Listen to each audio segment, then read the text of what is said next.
Hello my dear student, कैसे हो। चलिए बिना किसी देरी के आज हम चैप्टर नंबर भारतीय संस्कृति जो डॉक्टर राजेंद्र प्रसाद द्वारा कक्षा 10 का है उसकी शुरुआत करते हैं। तो इससे पहले हमने माय डियर स्टूडेंट क्या करा था, डॉक्टर राजेंद्र प्रसाद का जीवन परिचय कंप्लीट करा था तथा इसकी प्रथम व्याख्या कर ली थी। तो आज हम सेकंड व्याख्या की शुरुआत करने वाले हैं। देखिए किसकी व्याख्या को करूँगा। तो ये है नंबर 2। ये भिन्न भिन्न धर्मों के मानने वाले भी जो सारी दुनिया के सभी देशों में बसे हुए हैं, यहाँ भी थोड़ा बहुत संख्या में पाए जाते हैं। और जिस तरह यहाँ की बोलियों की गिनती आसान नहीं, उसी तरह यहाँ भिन्न भिन्न धर्मों के संप्रदायों की भी गिनती आसान नहीं। इन विभिन्नताओं को देखकर अगर अपरिचित आदमी घबराकर कह उठे कि यह एक देश नहीं अनेक देशों का समूह है, यह एक जाति नहीं अनेक जातियों का समूह है, तो इसमें आश्चर्य की बात नहीं है। तो इसकी हम संपूर्ण व्याख्या देखिए हाथ से लिखे हुए नोट्स के द्वारा करने वाले हैं। मैं एक बार आपको दिखा दूं ताकि आपको पूरा विश्वास हो जाए कि हाँ भाई ये हमारे पास नोट्स है। देखिए मेरे पास नोट्स है। ये रहा भिन्न भिन्न, यानी कि शुरू के 2-3 शब्द लिखने हैं, फिर आपको लास्ट के शब्द लिखने हैं, उसके बाद आपको गद्यांश के पाठों लेखक का नाम लिखना, यानी कि आपको कह सकते हैं कि आपको संदर्भ लिखना है। तो संदर्भ में क्या लिखा जाता है, देखिए पाठ का नाम लिखा जाता है तथा जो लेखक होते हैं पाठ के वो उसे लिखा जाता है। क्लियर। तो चलिए अब इतना करने के बाद हमने इतना तो पढ़ लिया, ये सारा पढ़ लिया। अब सारा पढ़ने के बाद हमें क्या करना है, इसको अच्छे तरीके से समझना है। तो समझ में आएगा जो आसान भाषा में होगा लिखा हुआ। तो चलिए पहले हम उसे देख लेते हैं, फिर जो नीचे क्वेश्चन लिखे हुए हैं इन क्वेश्चनों का भी आंसर हम कंप्लीट करेंगे। तो चलिए अब हम हाथ से लिखे नोट्स को पढ़ लेते हैं। तो चलिए हमने ये लिख लिया है, मतलब अब आप इसको क्या करते हैं, संदर्भ करते हैं। संदर्भ क्या है, प्रस्तुत पद्धत गद्यांश हमारी जो पाठ्य पुस्तक है हिंदी हिंदी पाठ्य पुस्तक के भारतीय संस्कृति नामक पाठ से लिया गया है, जिसके लेखक डॉक्टर राजेंद्र प्रसाद हैं। चलिए अब जो सेकंड हमारे क्वेश्चन पेपर में जो आता है इस तरीके से बनता है कि रेखांकित अंश की व्याख्या कीजिए, यानी कि जो आपको पदांश देगा उसमें कहीं ना कहीं अंडरलाइन कर देगा और उससे कहेगा कि इसकी संपूर्ण व्याख्या कीजिए। तो मैंने उस कंप्लीट लिख दी है ताकि आपको पेपर में कहीं से भी आ जाए, आपको कोई दिक्कत ना रहे। तो चलिए समझते हैं। अगर व्याख्या की बात करूं, विश्व के सभी प्रमुख धर्मों के लोग यहाँ हमारे देश में मिल जाएंगे। जिस प्रकार इस धरती में अनगिनत बोलियां, उसी प्रकार असंख्य धर्म संप्रदाय तथा विचारधाराएं भारतीय संस्कृति को आसान बताती हैं। वैदिक संस्कृति ने संसार की अनेक संस्कृतियों को अपनाया है, जिससे हमारे प्राचीन संस्कृति अत्यधिक समृद्धि हुई है, यानी कि अत्यधिक समृद्धि हुई है। इस प्रकार की विभिन्नताओं को देखकर कोई अजनबी ऐसा महसूस नहीं कर सकता कि भारत एक देश न होकर कई देशों का समूह है। इसी प्रकार अनेक भारतीयों की क्या है ये जातियों को अनेक राष्ट्रीयताओं में गिना जा सकता है। ऊपर से देखने पर ऐसा ही मात्रा गलत है, ही आभास मिलता है, जबकि गहराई में देखने पर पता चलता है कि सबने एक ही मिश्रित होकर विराट संस्कृति की उच्चता को और अधिक गौरवशाली बनाया है। चलिए आगे देखते हैं। तो देखिए हमारा सेकंड क्वेश्चन कंप्लीट हुआ। अब तीसरा देखते हैं, भारत के धर्मों और बोलियों में क्या अंतर है। तो चलिए इसको भी अच्छे से समझ लेते हैं। अगर मैं ये देखिए ये रहा, भारत के धर्म और बोलियों में क्या अंतर है। तो ये भारत के धर्म और बोलियों में एकमात्र समानता यह है कि वे मात्रा में भिन्न हैं, बस इतना सा इसमें फ़र्क है। तो चलिए तीसरे गद्यांश को देख लेते हैं, हमारा क्या कहता है, फिर हाथ से लिखे नोट्स को भी पढ़ लेते हैं। तो तीसरा हमारा ये रहा जो इम्पोर्टेंट है एग्ज़ाम के पॉइंट ऑफ व्यू से। अगर मैं इसकी बात करूँ तो देखिए इसको ध्यान से पढ़ेंगे, फिर हाथ से लिखे नोट्स को बहुत ध्यान से समझेंगे। जो बच्चा अपना नोट्स बनाना चाहे वो बना सकता है। चलिए इसकी मैं बात कर लेता हूँ। तो अगर मैं इसकी बात करूँ, यह केवल एक काव्य की भावना नहीं है, बल्कि एक ऐतिहासिक सत्य है जो हमारे वर्षों से अलग अलग अस्तित्व रखते हुए अनेक जल प्रपातों और प्रवाहों का संगम स्थल बनकर एक प्रकांड और प्रगाढ़ समुद्र के रूप में भारत में व्याप्त है, जिसे भारतीय संस्कृति का नाम दे सकते हैं। इन अलग अलग नदियों के उद्गम भिन्न भिन्न हो सकते हैं और रहे हैं। इनकी धाराएं भी अलग अलग बही हैं और प्रदेश के अनुसार भिन्न भिन्न प्रकार के अन्न और फल फूल पैदा करती रही हैं, पर सब में एक ही शुद्ध, सुंदर, स्वस्थ और शीतल जल बहता है, जो उद्गम और संगम में ही एक ही हो जाता है। उम्मीद है समझ में आ गया होगा, आपकी किताब में दे रखा होगा। तो चलिए आपके जो नोट्स हैं, मेरे जो नोट्स हैं उसको हम दिखा देते हैं, समझते हैं आसानी से। ये हो गया, यह केवल लास्ट वाला ही हो जाता है। क्लियर। चलिए अब संदर्भ समझते हैं। पहला क्वेश्चन यही होता है, गद्यांश के पाठ और लेखक का नाम, अर्थात संदर्भ की बात कर रहा है। तो होता प्रस्तुत गद्यांश हमारी हिंदी पाठ्य पुस्तक के भारतीय संस्कृति नामक पाठ से लिया गया है, जिसके लेखक डॉक्टर राजेंद्र प्रसाद हैं। अब सेकंड जो क्वेश्चन बनता है हमारा ये बनता है कि रेखांश की व्याख्या कीजिए। तो रेखांश व्याख्या को देख लेते हैं डिटेल में। क्या कहता है, अगर व्याख्या की देखें तो विशाल भारत की संस्कृति की अनेकता में एकता व्याप्त है। यह कि कवि की कल्पना मात्र नहीं है, लेखक ने किसी भावना वेश में भी वैसा नहीं लिखा है कि भारतीय संस्कृति के मूल में एकता विद्यमान है। यह कविता की उड़ान नहीं वरन एक ऐतिहासिक सत्य है। जैसे अलग अलग नदियों और झरनों के उद्गम स्थल अलग अलग होने पर भी उनका जल दूर दूर से आकर सागर की गोद में समा जाता है, उसी प्रकार भारत में अनेक विचारधाराओं के लोग रहते हैं और अलग अलग धर्मों के लोग रहते हैं तथा संप्रदायों के झरनों हजारों वर्षों से भारत में आकर मिलते रहे हैं। इन सबके मिलने से एक विशाल सागर का निर्माण हुआ है। इसी सागर को हम भारतीय संस्कृति कहते हैं। जिस प्रकार अलग अलग नदियों के उद्गम स्थल और प्रवाह क्षेत्रों की भौगोलिक स्थिति अलग अलग होती है, उसी प्रकार विभिन्न। चलिए नेक्स्ट पेज देख लेते हैं।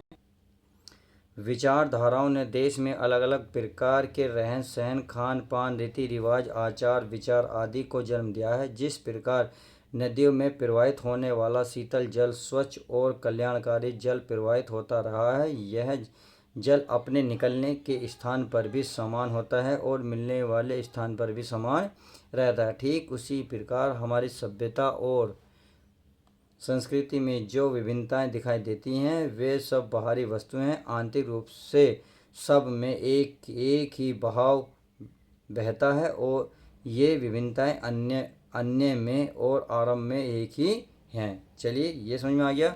अगला जो क्वेश्चन दिया है, क्वेश्चन समझ लेते हैं। अगला क्वेश्चन दे रखा, लेखक ने किसे भारतीय संस्कृति का नाम दिया है। अगर मैं इसका आंसर देखूं तो ये होगा, भारत की अनेकता में जो एकता की भावना है उसी को लेखक ने भारतीय संस्कृति का नाम दिया है। अब नेक्स्ट क्वेश्चन हमारा क्या कहता है, नेक्स्ट क्वेश्चन देख लेते हैं। नेक्स्ट क्वेश्चन बोल रहा है, भारतीयों के हृदयों में प्रवाहित भारतीय की भावना की तुलना किससे की गई है। अगर मैं बात करूं, भारतीयों के हृदयों में प्रवाहित भारतीयों की भावना की तुलना अलग अलग नदियों में बहने वाले जल से की गई है। चलिए ये बात समझ में आ गई। अब चलिए नेक्स्ट क्वेश्चन देख लेते हैं। हमारा नेक्स्ट क्वेश्चन क्या कह रहा है, ये है, गद्यांश में नदियों को किसके प्रतीक के रूप में प्रस्तुत किया गया है।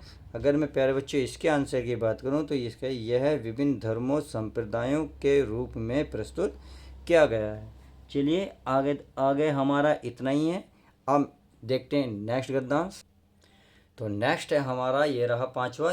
आज हम इसी निर्मल शुद्ध शीतल और स्वच्छ अमृत की तलाश में हैं और हमारी इच्छा विलासा प्रयत्न यह है कि वह इन सभी अलग अलग बहती हुई नदियों में अभी भी उसी तरह बहता रहे और इनको वह अमर तत्व देता रहे जो जमाने के हजारों थपेड़ों को बर्दाश्त करता हुआ भी आज हमारे अस्तित्व को कायम रखते हुए है और रखेगा। जैसा कि हमारे कवि इकबाल कह गए हैं, क्या कह गए हैं देखिए, बाकी मगर है अब तक नामो निशान हमारा, कुछ बात है कि हस्ती मिटती नहीं हमारी, सदियों रहा है दुश्मन दौरे जहां हमारा। तो चलिए अब इसको डिटेल से समझते हैं। मैंने हाथ से लिखे नोट्स आपको दिखा रहा हूँ ताकि आपको अच्छे से सब कुछ समझ में आ जाए। तो चलिए देखते हैं। तो ये हमने शुरू के दो शब्द, लास्ट के 2-3 शब्द लिख लिए। आज जो इकबाल जी ने कहा उसे भी हमने लिख लिया। तो चलिए उप समझते हैं एक एक पॉइंट को। तो पहले संदर्भ समझेंगे। संदर्भ क्या कह रहा है, ये कह रहा है प्यारे बच्चों कि प्रस्तुत गद्यांश हमारी हिंदी पाठ्य पुस्तक के भारतीय संस्कृति। देखिए इसमें एक मिसप्रिंट है, उसको चेक कर लेते हैं।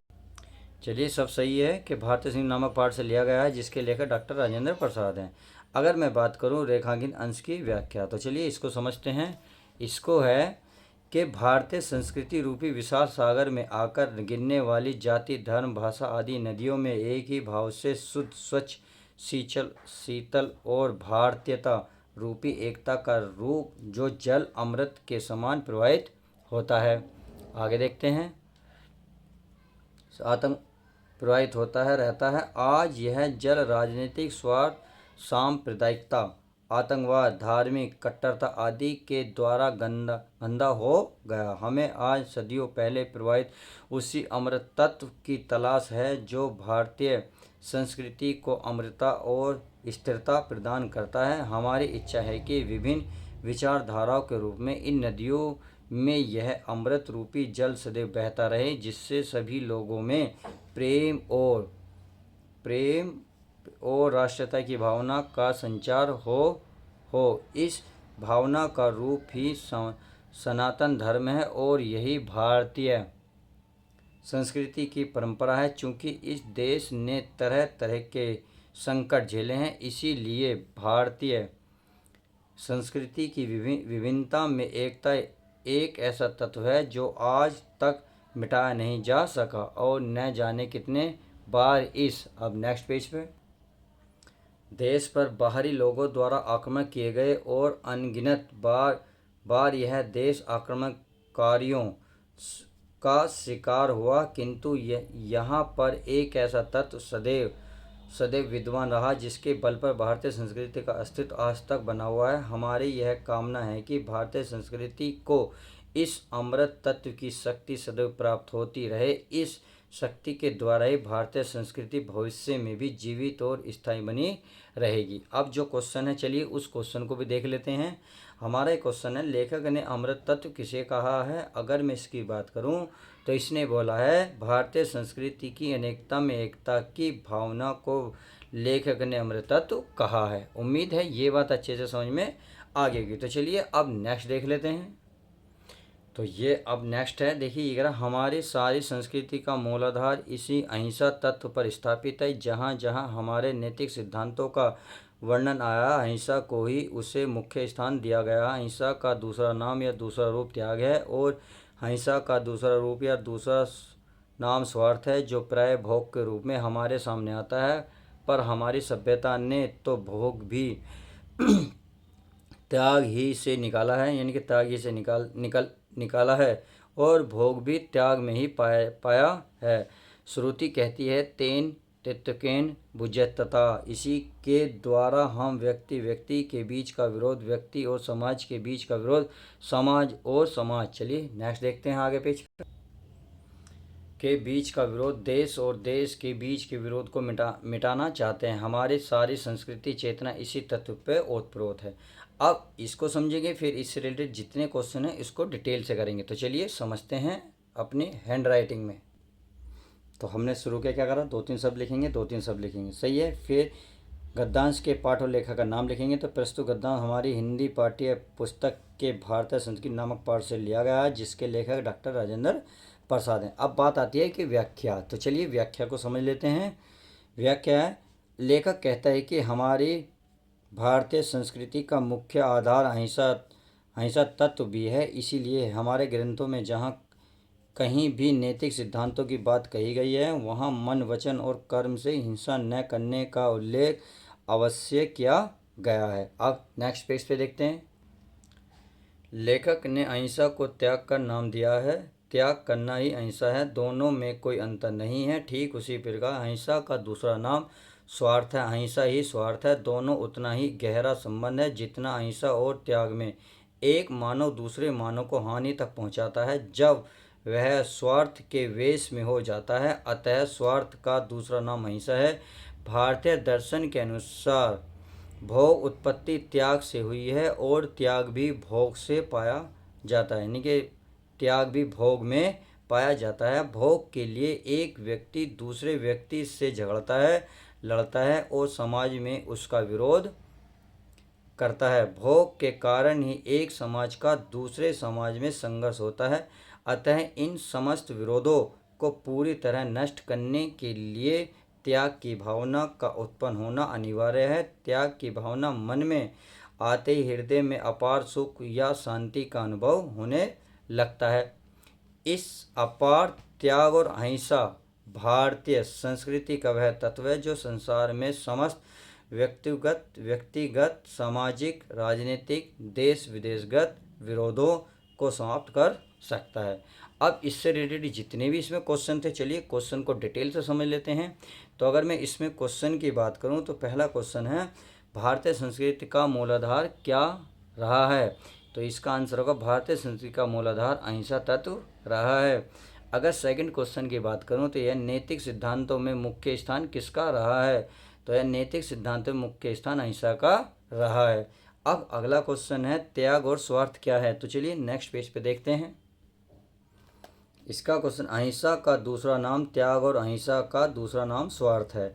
स्वार्थ किस रूप में सामने आता है? अगर इसके आंसर की बात करें तो स्वार्थ भोग के रूप में हमारे सामने आता है। अब नेक्स्ट क्वेश्चन है हमारा कि हमारी सभ्यता की विशेषता क्या रही है? अगर मैं इस क्वेश्चन की बात करूं तो इसका आंसर होगा हमारी सभ्यता की विशेषता यह रही है कि इसमें भोग की त्याग से निकाला है, कि इसमें भोग भी त्याग से निकाला है और भोग भी त्याग में ही पाया जाता है। समझ में आ गया? आप चलिए नेक्स्ट क्वेश्चन देख लेते हैं। नेक्स्ट क्वेश्चन हमारा क्या कह रहा है? ये कह रहा है तेन त्यकेन भुज्यता की भावना से क्या उत्प्रोत है? तो हमारी नैतिक चेतना तेन विद्यकेन भुज्यता की भावना से ओतप्रोत है। बस यही इसका आंसर होगा। तो फाइनली ये चैप्टर कंप्लीट हुआ। अब चलिए मिलते हैं नेक्स्ट चैप्टर के साथ।